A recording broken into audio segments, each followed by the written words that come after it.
گوش کن حرف دلم را، تا کنون دانا شدی؟ یک زمان کوره بودی، امروز اگر بینا شدی؟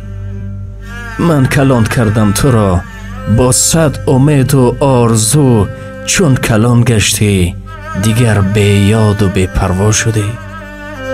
کشتی آداب و عقل دادم که از دریا گذر، خودسری کردی چو خنعان، غرق در دریا شدی.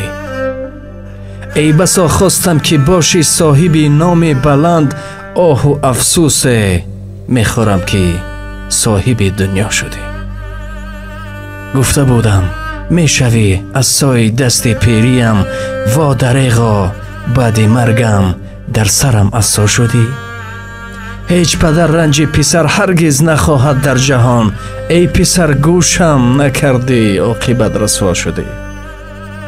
با همه به عقلی هایت من دعاگوی تویم، زین که تو از خون جانم در جهان پیدا شدی.